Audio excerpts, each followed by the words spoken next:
Good morning guys. So today is January 23. So kagigising lang ng buntis. So nakapagligpit na ako guys ng ating higaan. So late na ako nagigising guys, parati alas 10 ng umaga kasi late na ako matulog kasi palaging ihi ng ihi, no? So, sinong relate yan? Mga buntis. Pag first semester talaga, palaging umiihi. So, andito ako sa sala guys. Mag-ano muna tayo. So, nagluto na ako ng boiled egg. Yun yung almusal natin. Or pamahaw sa Bisaya. So, ano lang ako dito guys, magwalis. Kasi yung, magaspang. So, yung anak ko nasa school pa. So, magwalis-walis lang tayo guys para meron tayong exercise.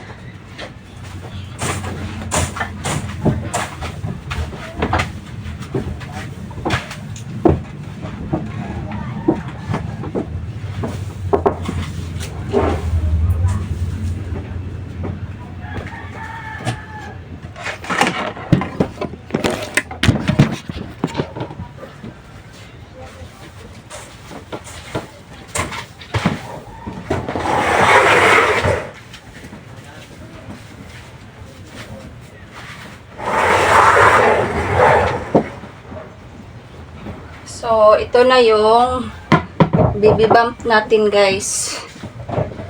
So, 3 months na siya kahapon. So, thank you Lord. Medyo lumaki na siya kasi yung blouse ko sumikip na.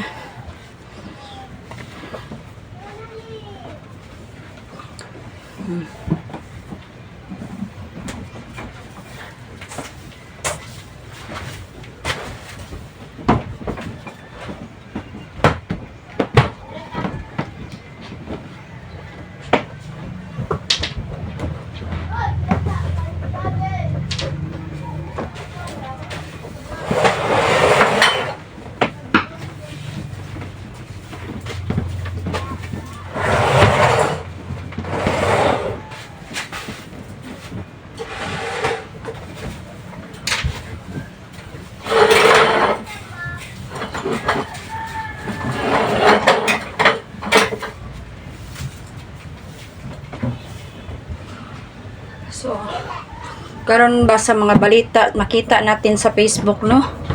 Ang raming bata ang nilalagay kahit saan, bagong panganak. Grabe naman yung mga bagulang. Uy, wag kayong mag-anak-anak, mong ilabay lang ng ninyo. Kay daghay kababaihan nga nanginahanglan og anak, ibigay nyo na lang sa mga magulang na hindi magkaanak. Wag nyo ilagay, itapon kahit saan para naman yung laruan yung inano. Diyos ko, anghel po yan. Wala po yung wala po yung, kung hindi nyo gusto, ibigay nyo sa hospital para sila na ang magbibigay sa mga magulang na deserving.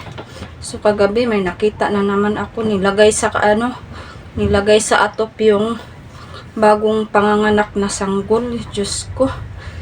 May nilagay sa karton at nilagay sa plastic. Buti buhay yung sanggol. Ang gwapo pa naman. But may mga, wag kayong magpaana-ana kung hindi kayo kasi kawawa yung inosenteng bata. Diyos ko Lord, ibigay nyo na lang sa kasi may tendency na masupukit yung bata, ilagay sa plastic.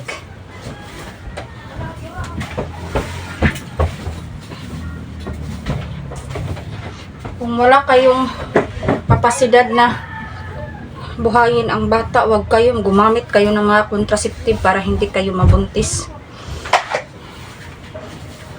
Grabe itong mga nito, mga tao walang kaluluwa.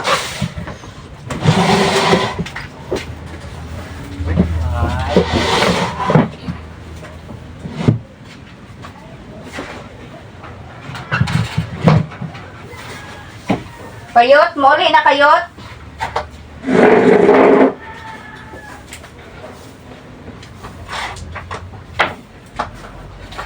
Ha? Uli na ka? Di pa. Ay, arang pa dampi. So, Maraming tao si Arang. Gisipon lagi si ko ay.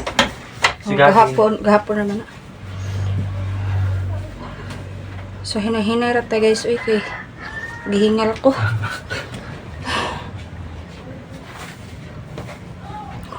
So, 3 buwan pa lang yung tiyan ko, hinihingal na ako. Ang init pala. Ang init kasi dito.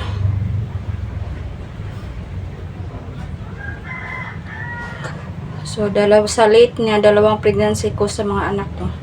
Hindi ko to naramdaman para ngayon lang. So, hinihinay rata guys.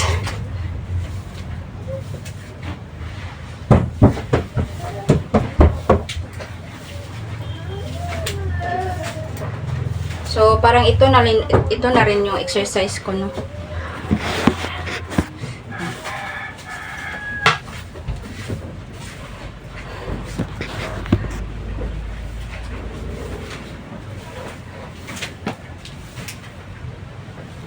Apa na ta?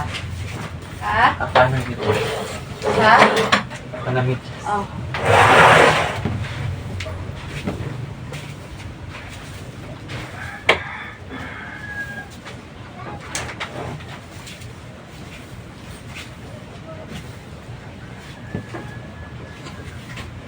Ay, mo na idadon ta? Oo. Ay, ako rin. Ano yan? Mauli naman sa tita ninyo. Domingo pa ng gulo. Linggo pa. Ano yan?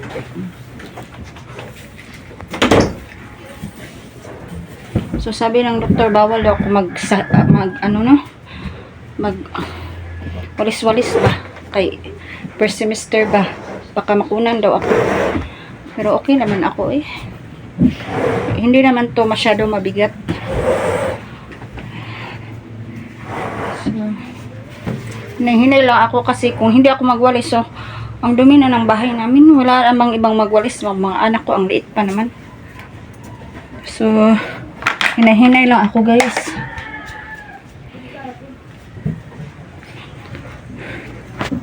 Pero in God's will, 3 buwan na ako. So, naglalaba ako. Sabi ng doktor, bawal daw. So, okay lang yan eh. Basta mag-ano lang, wag lang mag-alsa o bugat. So, ayan na po yung tanghalian ko, itlog. Tapos, magisa din ako ng sardinas, guys. Tapos, bumili ako ng ito, saging. Mas gusto ko ang saging kasi nabubusog ako. Palagi kasi ako nagugutom, iwan ko. Tsaka, ito. O, alimbangaan to guys, o sa Bisaya. Hinog-hinog na may hilaw. Masarap to pag snack. So, maganda yung saging sa mga buntis kasi bibigyan ng potassium. Tsaka development sa baby. So, magtiwala lang ako sa Lord, guys. So, wala naman yung iba. Yung first baby ko, sabi na, yung panganay ko, mag-bed-rest. So, hindi ko naman yung ginawa kasi wala namang maid, guys. Uy, huwag na tayo mag-mid-mid kung kaya naman natin.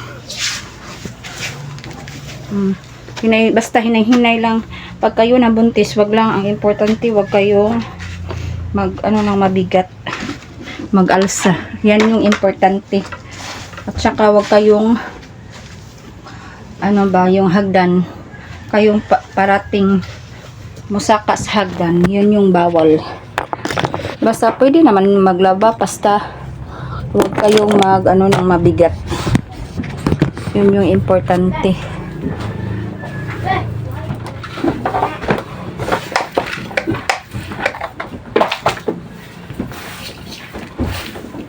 So, importante kasi sa akin yung sala namin, malinis at saka walang mga alikabok ba. Kasi dito tayo nagtatambay. Karate. Dito tayo nanonood ng TV.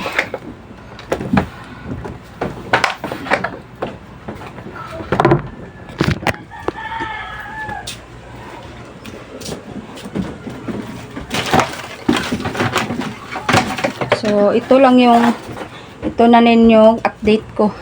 Yung daily vlog ko guys, kasi pumunta ako sa tindahan, ang init doon, parang di ko pa kaya. Merong electric fan, pero ang init talaga dito sa Mindanao. So, palihog ko, pakisubscribe ko sa akong channel, Nan Kids. So, see you in another day. Thank you for watching. Have a nice day. Bye.